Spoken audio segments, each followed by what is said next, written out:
Hello students, in today's class I will discuss about Mendel's law of inheritance. देखिए, Gregor और Mendel ने ना सबसे पहले जो प्रूफ दिए थे अपने एक्सपेरिमेंटेशंस के, वो कुछ लॉज के अकॉर्डिंग दिए थे। उन्होंने अपने काम को कुछ रिप्रेजेंट किया था। तो तब जाकर के हम इसको ऐसे कंसिडर कर सकते हैं कि he had formulated some postulates. तो उन्होंने उसको ऐसे कोई नाम नहीं दिया था, लेकिन बाद में आकर के जो कार्ल कोरेंस थे उन्होंने उनके वर्क को स्टडी किया और उसको आकर के उन्होंने बाद में कंसीडर किया था as a law of Mendel inheritance. तो ये जो हम बार बार पढ़ते हैं ना, लॉ ऑफ मेंडल इनहेरिटेंस, तो कार्ल कोरेंस ने उनको प्रेजेंटेड किया था as a Mendel law of inheritance के नाम से। ठीक है, तो हम कार्ल कोरेंस के वर्क को, यानी कि जो पोस्ट मेंडलिज्म का जो फेज है, उसको डिटेल में पढ़ते हैं अपने सिलेबस के अंदर में, क्योंकि मेंडल का तो कुछ वर्क कंसीडर ही नहीं किया गया था उनके जीते जी, है ना। तो सबसे पहले हम बात करेंगे कि मेंडल्स लॉ ऑफ इनहेरिटेंस में इसको हम दो पार्ट्स में डिवाइड करके पढ़ेंगे। एक तो वन जीन इनहेरिटेंस, यानी कि जिसमें बेसिकली हम मोनोहाइब्रिड क्रॉस के बारे में बात करेंगे, test cross, back cross, out cross के बारे में बात करेंगे। एक सेकंड है इसमें टू जीन इनहेरिटेंस, जिसके अंदर में बेसिकली जो मेंडल्स का लॉ ऑफ इंडिपेंडेंट असॉर्टमेंट को कंसीडर किया गया था। ठीक है, तो एक्चुअल में ग्रेगर और मेंडल का सिर्फ दो ही लॉ को कंसीडर किया गया था। One is the law of segregation of, इसे ये भी कहा जाता है कि law of purity of gametes, and the second one is the law of independent assortment. ठीक है, लेकिन एक बेसिकली कुछ विद सम लेस जनरलाइजेशंस के साथ में, डोमिनेंस और रिसेसिवनेस के साथ में ना एक और भी लॉ को कंसीडर किया गया था, और वो डोमिनेंस और रिसेसिवनेस कैरेक्टर को कैरी कर रहा है, इसके बेसिस पर उसको लॉ ऑफ डोमिनेंस के नाम से भी कंसीडर किया। ठीक है, तो सबसे पहले हम यहाँ पर उसके कुछ पॉइंट्स लिखेंगे कि जो मेंडल थे, Mendel has formulated some postulates, and these postulates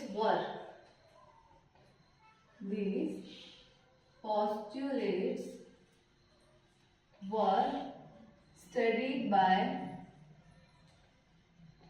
Karl Correns. तो कार्ल कोरेंस ने जब उनको स्टडी किया तब जाकर के ही उनको later Correns presented these or those as Mendel's law of inheritance. Mendel's law of inheritance.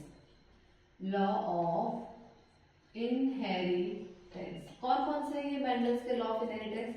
ये बेसिकली टू लॉज है।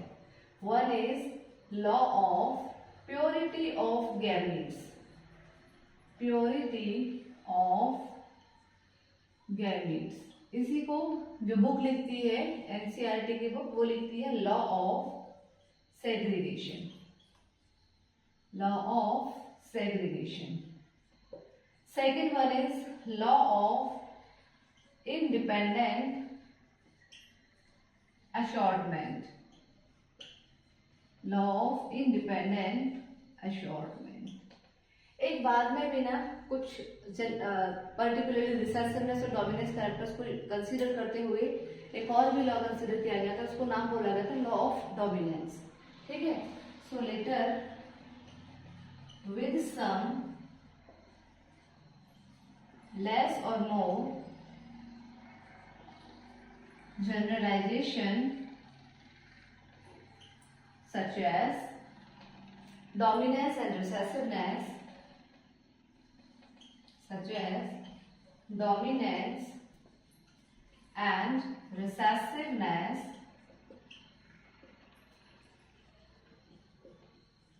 another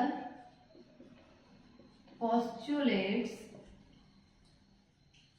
was also considered as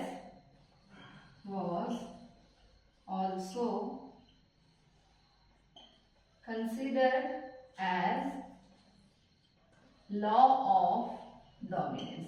तो चलो शुरुआत ना हम यहीं से करेंगे, लॉ ऑफ डोमिनेंस से।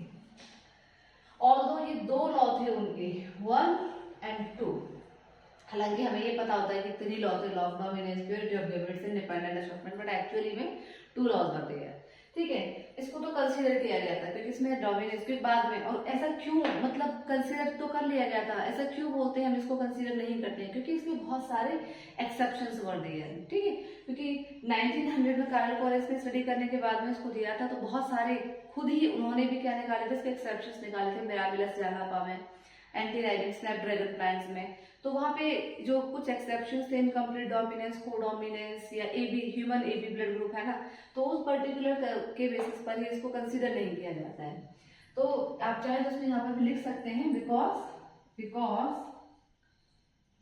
या ऐसे लिख लीजिएगा लेटर बाद में,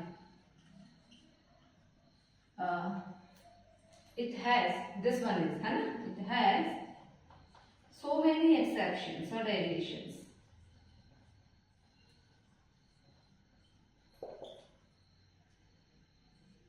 ठीक है, तो इसीलिए इसको लॉ ऑफ डोमिनेंस में कंसीडर नहीं किया जाता। एक मिनट मार्क करती है।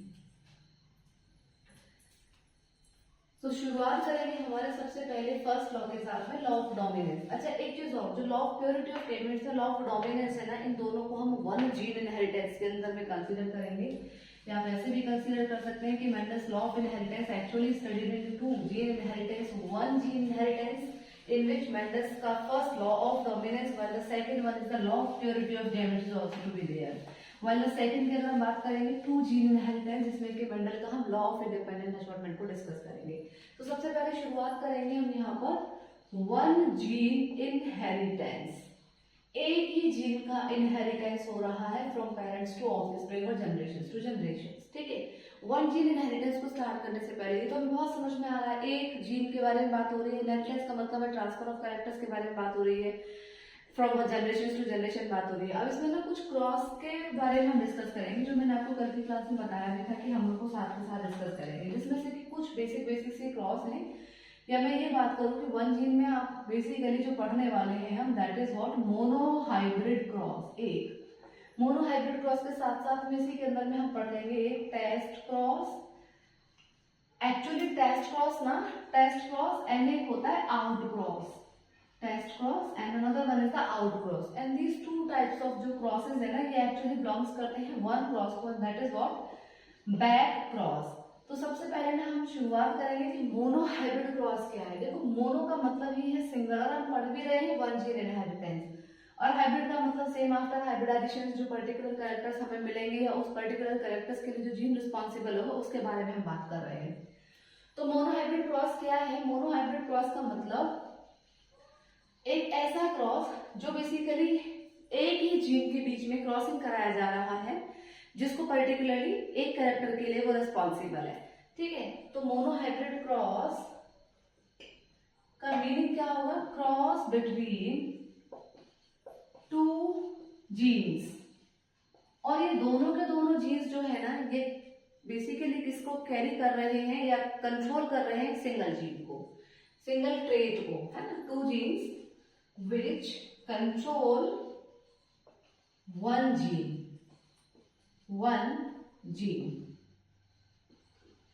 जीन तो नहीं लिखेंगे, ट्रेट लिखेंगे, है ना। जीन के बीच में तो क्रॉसिंग हो ही रही है। अब इसे ऐसे भी लिख सकते हैं, cross actually occurs between the two parents having the single character. तो इस तरीके के जीन को हम क्या बोलेंगे यहाँ पर? Monohybrid cross. देखो जैसे कि हमने पढ़ा था कि जो गार्डन पी प्लांट था, टॉल प्लांट था एक, और इसको क्रॉसिंग कराया गया था किसके साथ में? ड्वार्फ प्लांट्स के साथ में। तो ये भी और ये भी, दोनों भी कैरेक्टर्स तो एक ही है ना। भले ही से एक प्लांट की हाइट टॉल है और एक प्लांट की हाइट ड्वार्फ है, लेकिन ये तो ट्रेड है। पर कैरेक्टर की बात करेंगे, कैरेक्टर तो एक ही है ना। तो यहाँ पर भी आप इसको थोड़ा सा चेंज करो, ट्रेड की जगह पर कैरेक्टर कर लीजिएगा, विच कंट्रोल वन कैरेक्टर, एक पर्टिकुलर कैरेक्टर को जो कैरी कर रहा है, तो उसके बारे में बात कर रहे हैं हम। वो क्या हो गया आपका? Monohybrid cross. यानी कि एक तो टॉल हाइब्रिड प्लांट्स है, एक ड्वार्फ हाइब्रिड प्लांट्स है, दो डिफरेंट ट्रेड्स हैं, पर कैरेक्टर एक ही है, that is the height of the stem, height of the plant. और ये पर्टिकुलर जो जीन्स के बीच में क्रॉसिंग हो रहा है, वो एक ही पर्टिकुलर कैरेक्टर को कैरी कर रहे हैं, कंट्रोल कर रहे हैं, इसलिए इसको मोनोहाइब्रिड क्रॉस कहा जा रहा है। ठीक है, तो यानी कि इसके बाद में जो भी ऑफिस में प्रोड्यूस होगी वो या तो टॉल हो या तो ड्वार्फ हो, डजंट मीन, लेकिन character will be the one only, वो रहेगा हाइट ऑफ द प्लांट। तो ये हो गया आपका मोनोहाइब्रिड क्रॉस। सेकंड है इसमें देखिएगा बैक क्रॉस। अगर हम बैक क्रॉस के बारे में बात करें, नाम से पता चल रहा है बैक क्रॉस मतलब उल्टा क्रॉस हो रहा है। उल्टा क्रॉस किसके साथ में? देखिए अगर हम इसको मान लेते हैं कि ये एक पेरेंटल जनरेशन है, ठीक है, this is what, this is the P generation.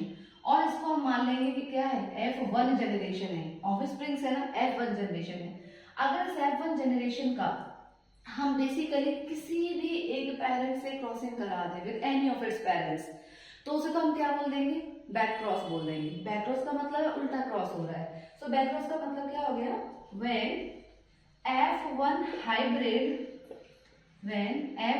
hybrid is crossed with any of its parents या any of its पेरेंट, किसी भी एक पेरेंट्स के साथ में, इसके साथ में या इसके साथ में, ये तो हो गया बैक क्रॉस। ठीक है, यानी कि ये F1 हाइब्रिड है, इसको अगर हम इसके साथ में क्रॉस करा देंगे तो भी हम इसे बैक क्रॉस कह रहे हैं, अगर इसके साथ में हम इसे क्रॉस करा देंगे तो भी हम इसे बैक क्रॉस कह रहे हैं।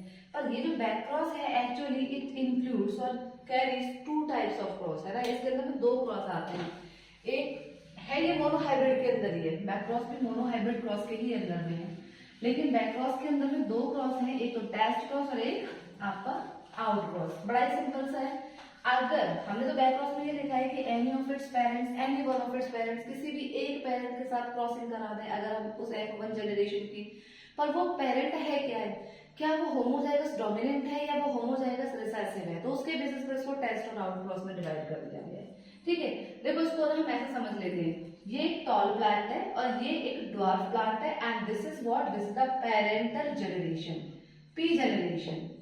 ठीक है, और इस पेरेंटल जनरेशन की क्रॉसिंग हुई after the formation of gametes, gametes बने हुए फर्टिलाइजेशन के बाद में जो रिजल्ट आया वो ये आया, both are the tall plants, पर ये कैसी है, F1 जनरेशन है, this is what, first filial generation, F1 generation है। अब हमने बोला था कि इसी F1 जनरेशन के किसी भी एक पेरेंट्स के साथ में क्रॉसिंग करा देंगे, उसको हम कह देंगे बैक क्रॉस। यानी कि अगर आप इसकी क्रॉसिंग इसके साथ करा दो या फिर इसके साथ में करा दो, किसी के भी साथ में करा दो, तो वो रहेगा बैक क्रॉस। अगर हम बोल रहे हैं कि back cross include the two types of cross, test and out cross. अब देखो टेस्ट क्रॉस को समझने के लिए, अगर वो F1 जनरेशन की क्रॉसिंग हो रही है किसके साथ में, होमोजाइगस डोमिनेंट पेरेंट्स के साथ में, तो इसे कहा जाएगा आउट क्रॉस। और अगर F1 जनरेशन की क्रॉसिंग हो रही है किसके साथ में, होमोजाइगस रिसेसिव पेरेंट्स के साथ में, then it will be known as what, test cross. Book में टेस्ट क्रॉस तो मेंशन है, आउट क्रॉस मेंशन नहीं है, बैक क्रॉस मेंशन है, टेस्ट क्रॉस मेंशन है। ठीक है, तो बैक क्रॉस तो एक ही बात हो गई, किसी भी एक पेरेंट के साथ में करा दो, लेकिन वो पेरेंट जो डोमिनेंट होमोजाइगस भी हो सकता है या फिर होमोजाइगस रिसेसिव पेरेंट भी हो सकता है। तो अगर वो होमोजाइगस डोमिनेंट पेरेंट होगा तो हम उसे आउट क्रॉस कहेंगे, और अगर वो होमोजाइगस रिसेसिव पेरेंट होगा तो उसे हम टेस्ट क्रॉस कहेंगे। ठीक है, तो अगर मैं इसी के कंसीडरली बात करूं, ये एक F1 हाइब्रिड है, F1 हाइब्रिड, और इस F1 हाइब्रिड की क्रॉसिंग हमने किसके साथ करा दी, इस पेरेंट के साथ करा दी, यानी कि कैपिटल T के साथ करा दी, इस पेरेंट के साथ में करा दी। Now it will be known as what, outcross. Clear? और इस F1 हाइब्रिड की क्रॉसिंग हमने किसके साथ में करा दी है, होमोजाइगस, कैसा है ये, रिसेसिव पेरेंट है, रिसेसिव पेरेंट, तब हम इसे क्या बोल देंगे, now it will be known as what, test cross. तो आपके बुक में ना टेस्ट क्रॉस और बैक क्रॉस मेंशन है, लेकिन आउट क्रॉस बहुत सिंपल है, डोमिनेंट पेरेंट के साथ में। क्लियर? तो आप चाहे तो लिख सकते हैं आउट क्रॉस का मतलब F1 hybrid with dominant parent. अब डोमिनेंट में तो आपका होमोजाइगस या हेटेरोजाइगस कैसा भी आ सकता है ना, डोमिनेंट कैरेक्टर, तो इसलिए बेटर है यहाँ पर आप लिख लें क्या, होमोजाइगस डोमिनेंट पेरेंट। जबकि टेस्ट क्रॉस की अगर हम बात कर रहे हैं तो F1 हाइब्रिड इज विद किसके साथ में, होमोजाइगस रिसेसिव के साथ में, रिसेसिव पेरेंट के साथ में, उसे बोला जाएगा टेस्ट क्रॉस। और ये दोनों ही किसके अंदर में आ रहे हैं, बैक क्रॉस के अंदर में आ रहे हैं। चलिए, तो मोनो हाइब्रिड क्रॉस का मतलब हो गया ऐसा क्रॉस जो बेसिकली दो पेरेंट्स के बीच में या दो जीन्स के बीच में हो रहा है, लेकिन वो जीन पर्टिकुलरली एक ही कैरेक्टर को कंट्रोल कर रहे हैं, तो हम उसे बोलेंगे mono hybrid cross. Test cross और बैक क्रॉस का मतलब अभी जस्ट हमने डिस्कस किया है, अगर होमोजाइगस डोमिनेंट के साथ में क्रॉसिंग हो रही है F1 हाइब्रिड की तो है आउट क्रॉस, अगर होमोजाइगस रिसेसिव पेरेंट के साथ में क्रॉसिंग हो रही है F1 हाइब्रिड की तो है वो टेस्ट क्रॉस, और इन दोनों को बेसिकली ये दोनों भी क्या है, आपके बैक क्रॉस के एग्जाम्पल्स हैं। तो वन जीन इनहेरिटेंस में सबसे पहले आता है, first is law of dominance. देखो लॉ ऑफ डोमिनेंस को मेंडल के लॉ में इसलिए कंसीडर नहीं किया गया है because it has some exceptions, और वो एक्सेप्शंस हम पढ़ेंगे एनसीईआरटी में दिए भी हुए हैं, इनकम्प्लीट डोमिनेंस करके भी दे रखे हैं, ठीक है। तो लॉ ऑफ डोमिनेंस को पहले कंसीडर किया था 1900 के बाद इसको नहीं कंसीडर किया गया क्योंकि तब जाकर के इसके एक्सेप्शंस मिले थे, उससे पहले तो ये मेंडल के लॉ में ही था। है क्या ये, नाम से पता चला डोमिनेंस, मतलब अगर हमने दो पेरेंट्स के बीच में क्रॉसिंग कराई है और उन दोनों पेरेंट्स में से F1 जनरेशन में से जो प्लांट्स हैं वो सिर्फ एक ही पर्टिकुलर ट्रेट को एक्सप्रेस कर रहे हैं, कैरेक्टर नहीं, कैरेक्टर के बीच में तो क्रॉसिंग कराई है हमने, एक ही पर्टिकुलर ट्रेट देखने को मिल रहा है जबकि सेकेंड ट्रेट देखने को नहीं मिल रहा है। इसका मतलब क्या होगा, इसका मतलब ये था कि अगर हमने दो पर्टिकुलर पेरेंट्स लिए थे, एक लंबी हाइट प्लांट था और एक छोटी हाइट प्लांट था, लेकिन F1 जनरेशन में आफ्टर द हाइब्रिडाइजेशन देखा गया तो जो प्लांट्स थे F1 जनरेशन के तो ऑल वर टॉल, सबके सब लंबे थे। इसका मतलब है कि जो डार्क प्लांट्स थे उनका जो ट्रेट था वो तो हमें देखने को नहीं मिला। इससे साफ पता चल रहा है कि हमने पढ़ा भी था टर्म्स के अंदर में कि डोमिनेंस का मतलब ही होता है एक ऐसा जीन, एक ऐसा ट्रेट, एक ऐसा एलील जो बेसिकली होमोजाइगस और हेटेरोजाइगस दोनों तरीके की कंडीशंस में अपने कैरेक्टर्स को, अपने ट्रेट को एक्सप्रेस कर सके, उसे तो कहते हैं हम डोमिनेंसी। और रिसेसिव का मतलब क्या होता है, जो बेसिकली सिर्फ और सिर्फ अपने एक होमोजाइगस स्टेट में ही क्या कर सकता है, अपने ट्रेट को एक्सप्रेस कर सकता है, हेटेरोजाइगस कंडीशन में वो अपने ट्रेट को एक्सप्रेस नहीं कर सकता है, उसे हम क्या कह रहे हैं यहाँ पर, रिसेसिवनेस कह रहे हैं। तो लॉ ऑफ डोमिनेंस का मतलब क्या होगा, only dominant trait of a character, dominant trait of a character are visible in F1 generation। ये है लॉ ऑफ डोमिनेंस। सिर्फ कौन से वाले, जो डोमिनेंट ट्रेट हैं, सिर्फ वही देखने को मिलेंगे F1 जनरेशन में after a cross in between, after a cross in between two parents having two different या two trait of one character, two trait of one character। अब ग्रेकर्स और मेंडल ने क्या किया था, एक तो टॉल हाइटेड प्लांट को क्रॉस कराया था ड्वार्फ हाइटेड प्लांट्स के साथ में, parental generation, this was P generation. जब इन दोनों के गैमेटोजेनेसिस, गैमेट का फॉर्मेशन हुआ, क्लियर, तो जब ये गैमेट्स का फर्टिलाइजेशन हुआ, फ्यूजन ऑफ गैमेट्स जब हुआ, तो F1 जनरेशंस में all the plants were only tall, dwarf तो था ही नहीं, ठीक है। तो this was what, F1 generations and all plants were tall plants। यहाँ पर कोई भी क्या नहीं था, dwarf plants नहीं था। तो ये जो लॉ ऑफ डोमिनेंस है, यानी कि यहाँ पे जो ट्रेड देखने को मिला है, हमने क्या लिखा है यहाँ पर, वन ट्रेड होगी, तो वन ट्रेड में कौन सा ट्रेड आ रहा है, टॉल। टॉल कैरेक्टर क्या है, हाइट ऑफ द प्लांट्स, तो हाइट तो दोनों की थी, ड्वार्फ है और एक की टॉल है, हाइट तो कैरेक्टर दोनों में ही था, लेकिन ट्रेड सिर्फ एक ही विजिबल हुआ। कंडीशन की अगर हम बात करेंगे तो देखिएगा जो F1 हाइब्रिड्स हैं, इनकी जो जीनोटाइप्स की अगर हम बात कर रहे हैं तो वो कैसा है, यहाँ पर हेटेरोजाइगस है और ये भी हेटेरोजाइगस है। इसका मतलब है कि जो रिसेसिव जो पेरेंट्स हैं, जो रिसेसिव एलील्स हैं, वो अपने कैरेक्टर्स को हेटेरोजाइगस स्टेट में क्या नहीं कर पा रहे हैं, एक्सप्रेस नहीं कर पा रहे हैं, क्लियर। तो this is what law of dominance. एक ही पर्टिकुलर कैरेक्टर की बात हो रही है, ये भी किसके अंदर में आता है, मोनो हाइब्रिड क्रॉस के अंदर में ही आता है। एक ही तो कैरेक्टर है यहाँ पर, हाइट ऑफ द प्लांट्स, ठीक है। इसके साथ साथ में अगर आप दूसरा भी लेना चाहें तो आप और भी ले सकते हैं, जैसे कि for example yellow colour of seed is crossed with the green colour of seed parents, है ना। एक येलो कलर का सीड है और एक दूसरा आपका ग्रीन कलर का, ग्रीन हमने पढ़ा था ना, कल ही पढ़ा था हमने मेंडल्स के जो लॉ थे, जो कैरेक्टर्स थे, 7 कैरेक्टर्स थे, उसमें जो ग्रीन कलर था that was the recessive while the yellow colour was the dominant, ठीक है। तो अब यहाँ पर भी जो F1 जनरेशन में जो पर्टिकुलर जितने भी ऑफस्प्रिंग्स रहेंगे वो सबके सब कैसे रहेंगे, येलो कलर के सीड्स के साथ में रहेंगे। इसका मतलब है कि यहाँ पर भी येलो कलर क्या हो गया, डोमिनेंट हो गया। कंडीशन F1 प्लांट से कैसी है, हेटेरोजाइगस है। इसका मतलब है कि हेटेरोजाइगस कंडीशंस में recessive characters, recessive genes, recessive alleles अपने ट्रेड्स को एक्सप्रेस नहीं कर पाते हैं। सो लॉ ऑफ डोमिनेंस यही कहता है कि जब भी हम क्रॉस करा रहे हैं बिटवीन द टू पेरेंट्स के बीच में, तो जो उनकी जनरेशन होगी, आगे आने वाली जो उनकी पीढ़ी होगी, उस पर्टिकुलर पीढ़ी में जो कैरेक्टर्स हम, जो ट्रेड हम देखेंगे, वो ट्रेड सिर्फ और सिर्फ डोमिनेटिंग ट्रेड देखने को मिल रहा था। ये था मेंडल का फर्स्ट लॉ ऑफ डोमिनेंस। चलिए इसके बाद में सेकंड के बारे में बात करेंगे। सेकंड क्या है? लॉ ऑफ सेग्रीगेशन, जिसे हम प्योरिटी ऑफ गैमेट्स भी कह रहे हैं। इसमें क्या कहा था उन्होंने?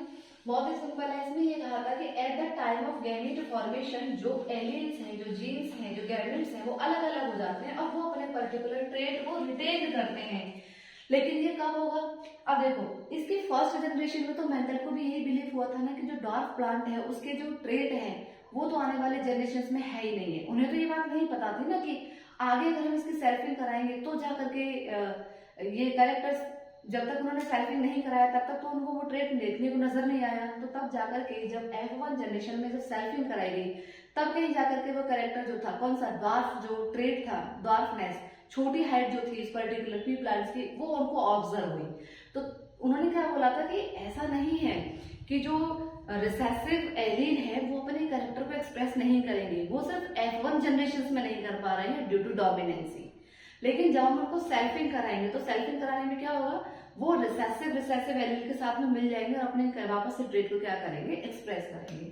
तो सेकंड में उन्होंने क्या बोला था? Second is what? Law of purity of gametes. इसीलिए कहा गया था प्योरिटी ऑफ गैमेट्स, क्योंकि जो गैमेट्स होते हैं eight the time of gametogenesis वो क्या हो जाते हैं, अलग अलग हो जाते हैं और वापस से अपने ट्रेट को रिटेन करके रखते हैं और उसको एक्सप्रेस करते हैं इन द F2 जनरेशन में। तो law of purity of gametes या फिर law of segregation, law of segregation. ठीक है, अब देखो क्या बोला था उन्होंने कहा था कि अगर toll plant is crossed with the dwarf plant, तो F1 जनरेशन में तो ड्वार्फ कैरेक्टर लॉस ही हो गया। F1 जनरेशन में तो ड्वार्फ कैरेक्टर हमें देखने को ही नहीं मिला, कैरेक्टर नहीं, ट्रेट है ना, ड्वार्फ ट्रेट जो था वो देखने को ही नहीं मिला। ओनली F1 जनरेशन कैसे थे? सबके सब टॉल प्लांट्स वर देयर, ये इन्होंने कहा था। एक साइंटिस्ट थे रेजिनेट सी पोनेट करके, है ना, और उन्होंने पोनेट स्क्वायर दिया था। अब इतना नहीं जा रहे हैं, उन्होंने पोनेट स्क्वायर बताया था।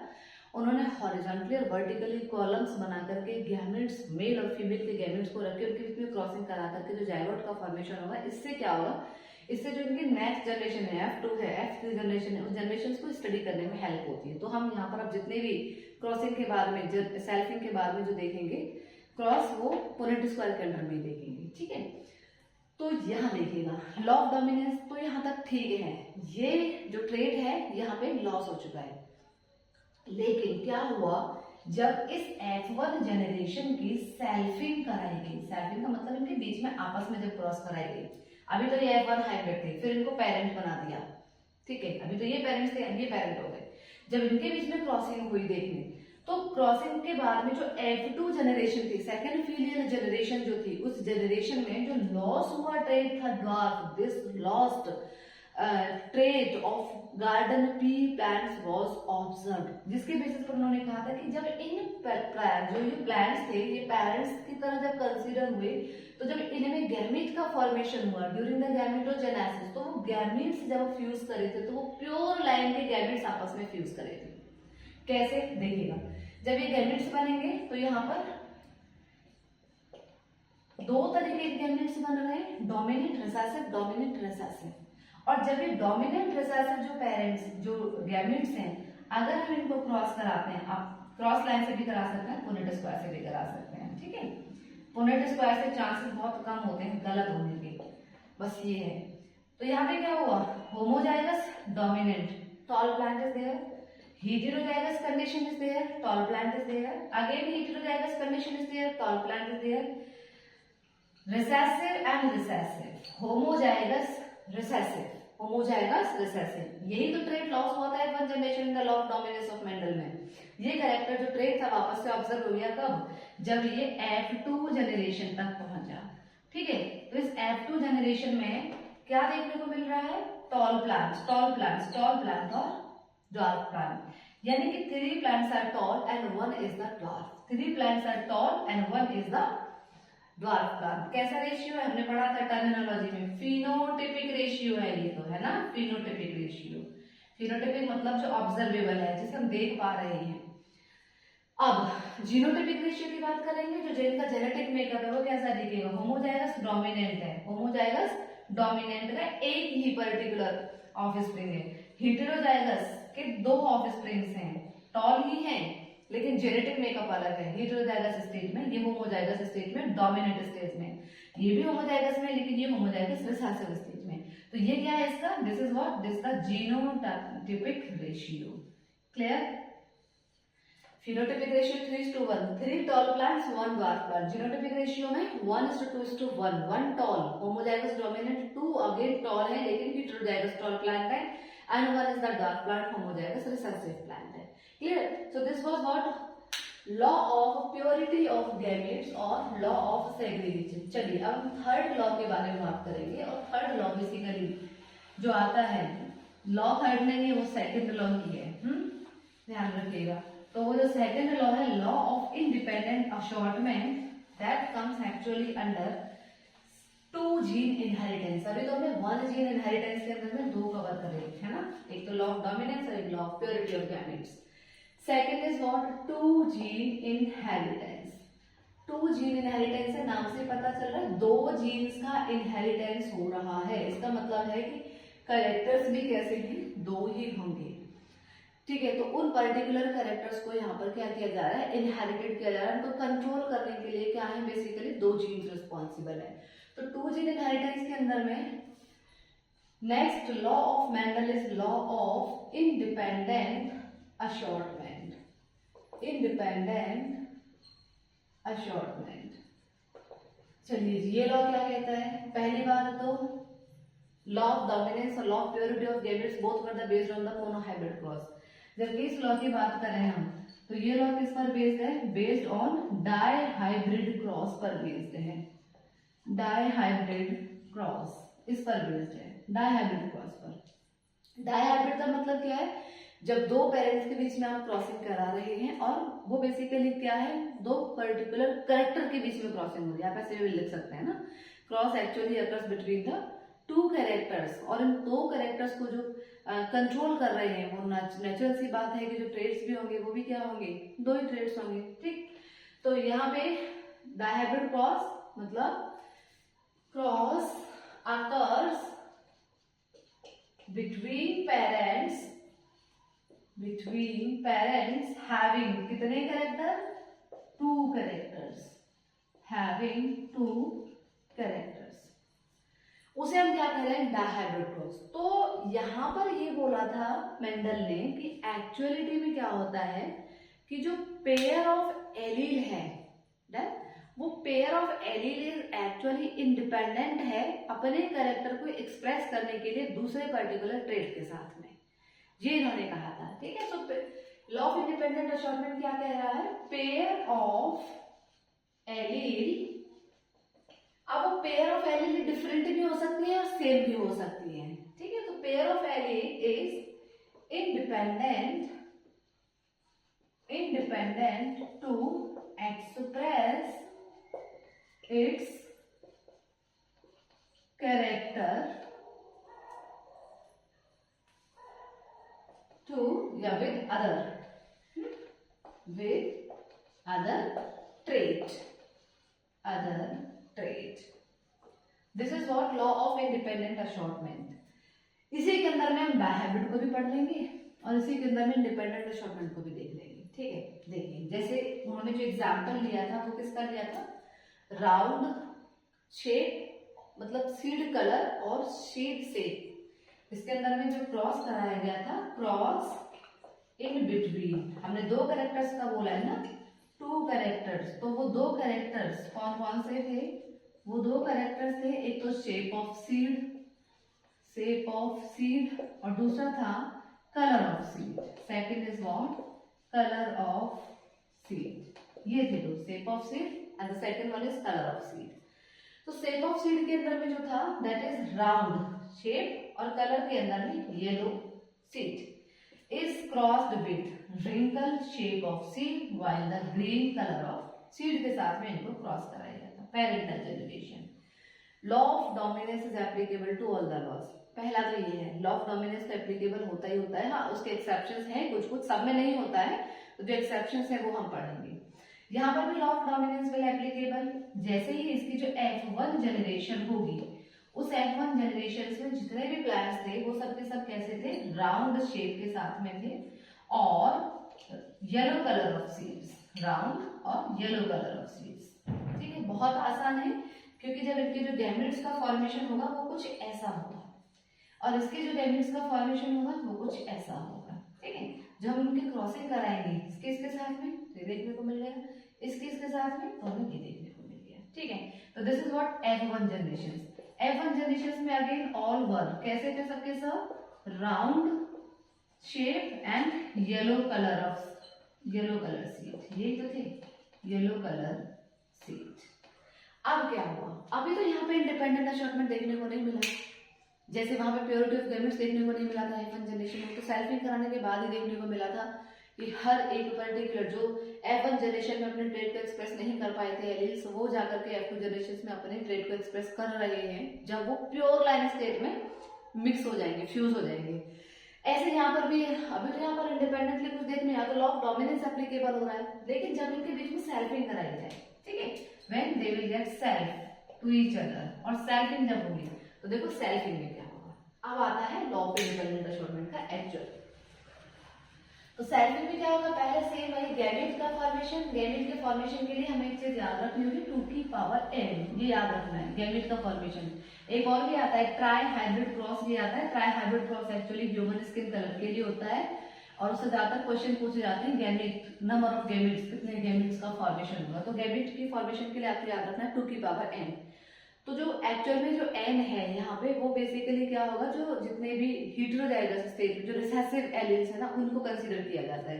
जैसे कि अगर हम इसकी बात करते हैं 2 की पावर n है ना, तो यहाँ पर रिसेसिव कितने हैं, 2 हैं, 2, स्मॉल r स्मॉल y। इसका मतलब है इस पर्टिकुलर से कितने गैमेट्स बन जाएंगे, 2 की पावर 2 हो जाएगा ना, और 2 मतलब कितना हो जाएगा 4, यानी इस अकेले से कितने जाएंगे 4 टाइप के गैमेट्स का फॉर्मेशन होगा। तो सेल्फिंग में क्या होगा, पेरेंट्स कैसा हो गया, अब ऐसा हो गया। ये F1 जनरेशन का रिजल्ट है, F1 जनरेशन में इस तरीके का हो गया है।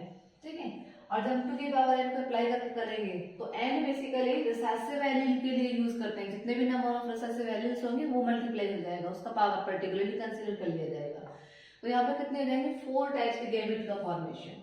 इससे कितना होगा, 4 टाइप्स के गैमेट्स। तो 4 टाइप के गैमेट्स की पॉसिबिलिटीज क्या क्या हो सकती है, capital R, capital Y, capital R, small y, small r, capital Y, small r, small y। Same here यहाँ पर भी होगी। ठीक है, इसी तरीके के गैमेट की पॉसिबिलिटीज यहाँ पर भी होगी। तो हम इसको थोड़ा इस तरीके से लिख लेते हैं।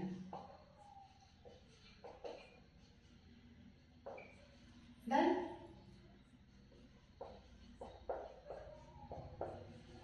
चलिए, बाय यूजिंग मोनेट स्क्वायर, जो रेशियो आप सबको रटा हुआ रहता है 9:3:3:1 फिनोटाइपिक रेशियो, वाला जीनोटाइपिक रेशियो थोड़ा अलग होगा। ठीक है, उतने में हम नहीं जाएंगे, वो आपको देख लीजिएगा करके। तो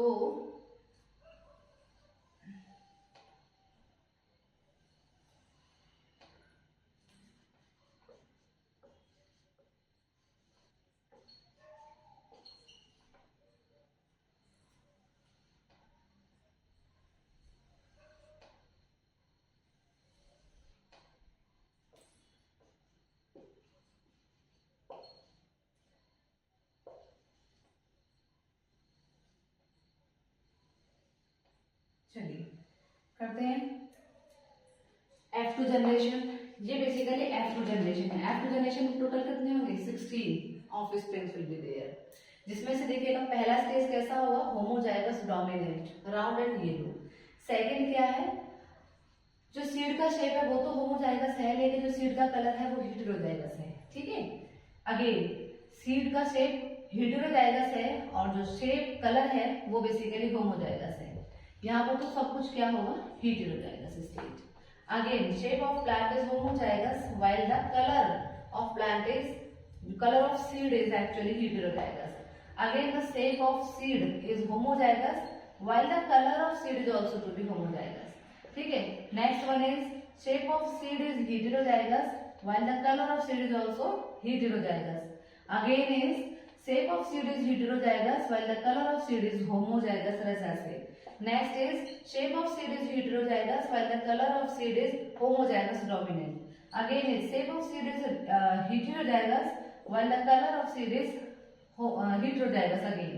ठीक है, while the same next is shape of seed is homozygous recessive while the color जो seed का color है color of seed is homozygous dominant.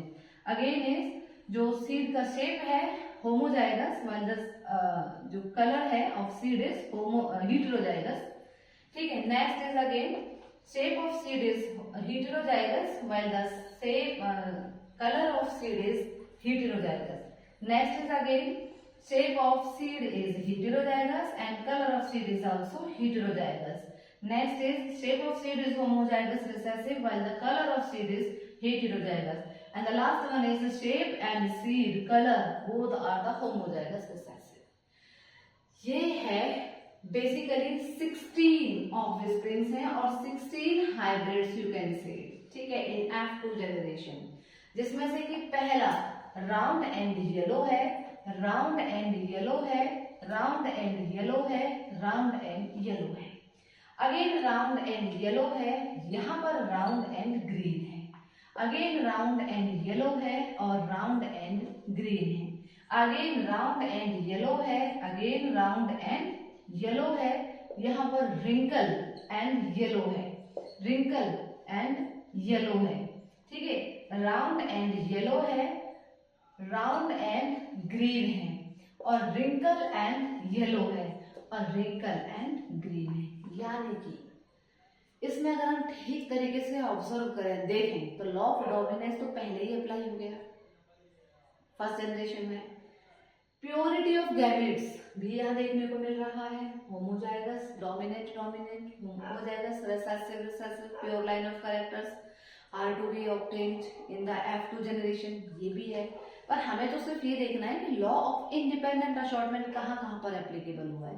तो लॉ ऑफ इंडिपेंडेंट असॉर्टमेंट का मतलब क्या बोला था हमने कि pair of alleles are actually क्या है, independent and to express its trait in the F2 generation और इन नेक्स्ट जनरेशन। तो कहाँ कहाँ पर देखने को मिल रहा है, देखिएगा। Number 1 round and green, round shape है, हमने क्या पढ़ा है कि अगर डोमिनेंट एलील है उसके साथ में ही होमोजाइगस रिसेसिव है तो रिसेसिव एलील अपने ट्रेट को लॉस कर देती है, लेकिन यहाँ पर तो इसने अपने ट्रेट को रिटेन रखा है, इसने भी अपने ट्रेट को रिटेन रखा है, तो डोमिनेंट है तो करेगा ही करेगा, लेकिन इसका जो रिसेसिव ट्रेट है ना, उसका जो रिसेसिव एलील है उसका भी कैरेक्टर देखने को यहाँ पे मिला है। तो लॉ ऑफ इंडिपेंडेंट असॉर्टमेंट यहाँ हो रहा है। सेकंड कहाँ हो रहा है, law of independent assortment, law of independent assortment second यहाँ पर है, क्लियर, राउंड एंड ग्रीन में। नेक्स्ट कहाँ पर है, राउंड एंड येलो है, ये तो round and green, third is यहाँ पर है। और कहाँ पर है, wrinkle and yellow, wrinkle and yellow और रिंकल एंड येलो, यानी कि 6 स्पीसीज हैं जिन्होंने लॉ ऑफ इंडिपेंडेंट असॉर्टमेंट को फॉलो किया है, या हम ये कह सकते हैं कि जिन्होंने इंडिपेंडेंटली अपने कैरेक्टर्स को एक्सप्रेस किया इन द नेक्स्ट जनरेशन, ठीक है।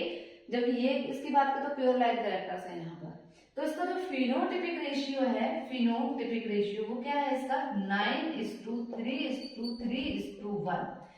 9 तो कैसे है, राउंड एंड येलो है, 3 कैसे है, राउंड एंड ग्रीन है, while 3 कैसे हैं, round and sorry wrinkle and yellow है, रिंकल एंड येलो है, जबकि ये कैसा है, रिंकल एंड ग्रीन है।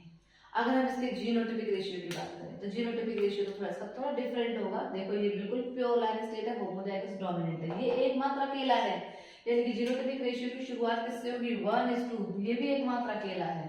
पर अगर हम ऐसे पेयर की बात करें जो बेसिकली होमोजाइगस डोमिनेंट शेप में तो है और जो कलर है वो हेटेरोजाइगस में, तो ऐसे समथिंग समथिंग 4 पेयर्स होंगे, 1, एक अनदर पेयर 2, और आप ये खुद से निकाल करके देख लीजिएगा, ठीक है, नहीं 2 ही है इसके सिर्फ, तो 1:2। अगर हम इस वाले पेयर की बात करेंगे तो ये वाला पेयर भी यहाँ पर 1 और 1 2, ये भी 2 ही है, 1:2। हाँ ये जरूर कितने हैं, 4 है, 1 2 3 और ये 4, तो ये 1:2:4:2। आगे आप इसे ऐसे कंसीडर कर सकते हैं, it it was all about the law of independent assortment. ठीक है, ये अकेला वन रहेगा, यहाँ पे ये सिंगल है, तो लास्ट में 1 से शुरू होगा 1 पे खत्म होगा। जीनोटाइपिक रेशियो का काउंट करके देख लेना, लास्ट में 16 आएगा, आपका आंसर करेक्ट होगा। ठीक है, ये आपका 9:3:3:1 फिनोटाइपिक रेशियो।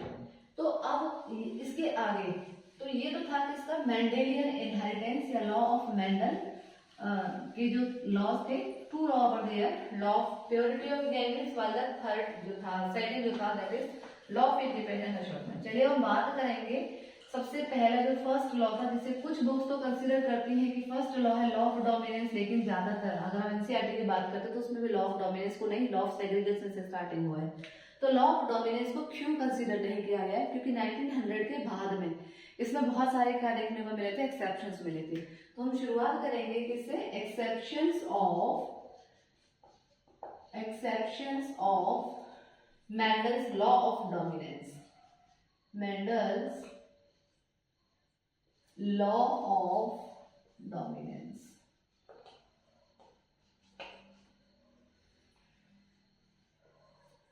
चलिए कैसे, कब किए गए थे ये, in after, not in, after 1900। क्यों आफ्टर 1900 क्यों बोला गया, क्योंकि कार्ल कॉरेंस ने स्टडी किया था। तो जो एक्सेप्शंस भी दिए थे ना, वो किसने दिए थे, कॉरेंस ने दिए थे, कॉरेंस। और कॉरेंस ने बेसिकली क्या किया था, स्टडी किया था किस 2 प्लैनेट्स पर उन्होंने ये कंसीडर किया था। हमने कल बोला भी था कि जो कार्ल कॉरेंस थे, उन्होंने अपना जो पर्टिकुलरली जो एक्सपेरिमेंटल प्लांट जो यूज किया था, वो इवनिंग प्राइमरोज को यूज किया था। ठीक है, तो उन्हीं में ये यूज किया गया था। एक तो इवनिंग प्राइमरोज को उन्होंने स्टडी किया, 4 o'clock plant, evening primrose 4 o'clock plant. ठीक है, और एक इन्होंने स्नैपड्रैगन एंटीराइनियम करके प्लांट था, सेकंड, उसको स्टडी किया, स्नैपड्रैगन। ये 2 प्लांट्स को उन्होंने स्टडी किया और इन दोनों प्लांट्स में देखा कि ये लॉ ऑफ डोमिनेंस को फॉलो नहीं कर रहे। ग्रेगर जॉन मेंडल का जो लॉ ऑफ डोमिनेंस है वो क्या कहता है, वो ये कहता है कि when the crossing is occurred between the 2 parents then in one generation only the dominant trait will observe. Recessive traits नहीं ऑब्जर्व होंगे, तभी तो टॉल प्लांट्स देखने को ज्यादातर सभी के सभी टॉल प्लांट्स थे, ये कहा था। पर यहाँ पर जो एक्सेप्शंस इन्होंने पढ़े थे, कार्ल कॉरेंस में जब इन दोनों प्लांट्स को स्टडी किया तो इन प्लांट्स में ऐसा कुछ था ही नहीं। F1 जनरेशन में डोमिनेंस नहीं थी, बल्कि क्या था, ना तो वो डोमिनेंट ट्रेट को एक्सप्रेस कर रहे थे, ना ही तो वो रिसेसिव ट्रेट को एक्सप्रेस कर रहे थे, जबकि वो तो क्या कर रहे थे, ब्लेंड हो रहे थे। इसीलिए ना कुछ बुक्स इसको बेसिकली एक्सेप्शंस में पर्टिकुलरली किसको कंसीडर करते हैं कि जो कॉरेंस का वर्क था ये ब्लेंडिंग इनहेरिटेंस को कंसीडर करता है, ब्लेंडिंग इनहेरिटेंस, जिसमें से कि आपका सबसे पहला ब्लेंडिंग इनहेरिटेंस के अंदर में फर्स्ट जो आता है and that is what, incomplete dominance. Incomplete dominance क्या है, नाम से पता चल रहा है कि dominance is not complete in the F1 generation, neither dominant nor recessiveness, in fact the intermediate trait will observe। Intermediate colour देखने को मिला था। कैसा था, देखो इनकम्प्लीट डोमिनेंस के अंदर में, यानी कि जब इन्होंने दोनों प्लांट्स के फ्लावर को स्टडी किया था तो क्या था, एक प्लांट्स में रेड कलर के फ्लावर को उन्होंने क्रॉस कराया था व्हाइट कलर के फ्लावर के साथ में। ये क्या थे, रेड कलर फ्लावर थे, और ये कौन सा प्लांट था जिसके पास में व्हाइट फ्लावर थे। ठीक है, इवनिंग प्राइमरोज का प्लांट्स। पेरेंटल जनरेशन तो क्या था, जब गैमीट का फॉर्मेशन हुआ और गैमीट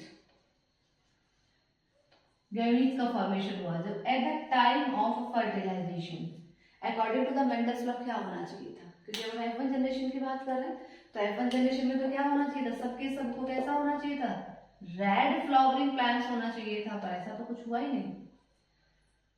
यही तो एक्सेप्शन था, क्योंकि जरूरी नहीं है कि जो ग्रेगर और मेंडल थे इन्होंने बताया था कि सभी पर लॉ ऑफ डोमिनेंस एप्लीकेबल नहीं होता है। तो क्या देखने को मिला, उन्हें देखने को मिला था कि जितने भी प्लांट्स थे उन प्लांट्स में ना तो रेड कलर के फ्लावर थे और ना ही तो व्हाइट कलर के फ्लावर थे, in fact all were having the pink colour flower, pink flowering plants थे, पिंक फ्लावरिंग प्लांट्स ये सब थे। तो इससे क्या हो गया, यहाँ तो डोमिनेंस ही देखने को नहीं मिली। तो इनकम्प्लीट डोमिनेंस बेसिकली क्या होता है, इनकम्प्लीट डोमिनेंस का मतलब है, हम ब्लेंडिंग इनहेरिटेंस के अंदर पढ़ रहे हैं, मिक्सिंग ही तो हो गया है जीन्स का, यहां पर क्या हुआ, neither dominant trait, neither dominant allele, allele लिख दीजिएगा, nor recessive allele, nor recessive allele express their trait. In fact, an intermediate, और हम लिख सकते हैं blending trait was observed in F1 generation. तो ये पहला एक्सेप्शन था लॉ ऑफ डोमिनेंस का।